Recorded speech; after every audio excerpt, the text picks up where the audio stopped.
1,000 members working in 15 countries. On this issue of platform workers, you're talking about its impacts and where it's going. In the United States, employee, and that means their responsibilities from the company where they work for that worker. Defining the state's responsibility has to do with workman's compensation, has to do with minimum wages, has to do with other Social Security protections. So in looking at this as an organizing problem, we have to look at two sides of this. You can't just say, okay, as many have argued, what defines a worker? Because that only defines where the state can be pressured to have to establish minimum wages.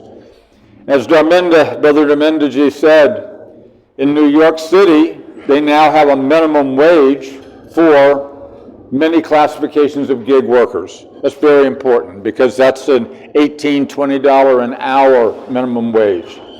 They also put certain regulations on restaurants for how much they could charge the worker and the customer for carrying charges and access to the bathrooms and washrooms, as Dharmendra said. So those are public responsibilities, none of which clarified whether or not they are an employee of DoorDash or Uber Eats or any of these companies. And that's a different fight because the problem of subcontractors, and one of the things that we've seen in the US that's very important is that not just Uber or Lyft or so many of the companies that are spreading around the world, but this notion of a platform economy is spreading. The U.S. Department of Labor in the last several weeks went to court on 3 companies that were trying to argue that they were platforms like Uber that were putting workers in hotels, warehouses, other companies. The attraction is obviously if a worker is on a platform and they aren't an employee, then no Social Security has to be paid, no health insurance has to be paid, no anything. So this is a emerging problem at the scale of workers that Vinod said in the US and elsewhere, because at certain points, these workers will have been there 5, 10, 20 years, no Social Security benefits will be paid.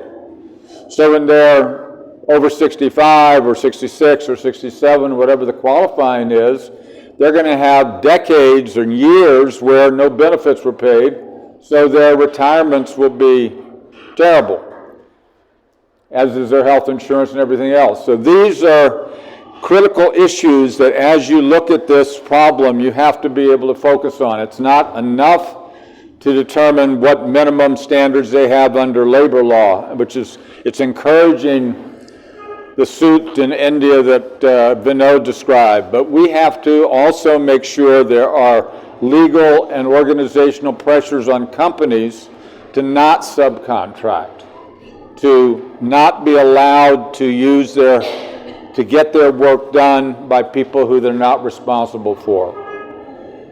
We found this problem originally in organizing a union of garbage workers who were subcontracted to actually handle the garbage on the back of the truck. So the drivers of those trucks were actually employees of the company. But to get the people who were the laborers on the back of the trucks, and in New Orleans they were these people to temporary companies. So they were hardly paid minimum wage, and you could organize them, but you had to organize them. And the problem for unions is that we have to demand that unions like ours and others are willing to organize low-wage workers. The dues are less, the problems are higher. That's what's so important about many of these gig worker campaigns, because they're not going to pay the dues that auto workers pay or steel workers pay. But these are workers that are exploding in their numbers throughout the world. And we have to be able to have a program, if we're organizers, for people in the informal economy, and the gig workers are now part of that economy. I know we have time for questions, so I'm going to cut my remarks short, Dharmendra, and leave it back to you. I don't know. Okay. You got it? Thank you. Yeah. Come on through. Oh, okay.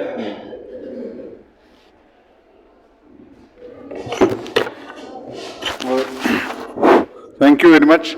So now, basically,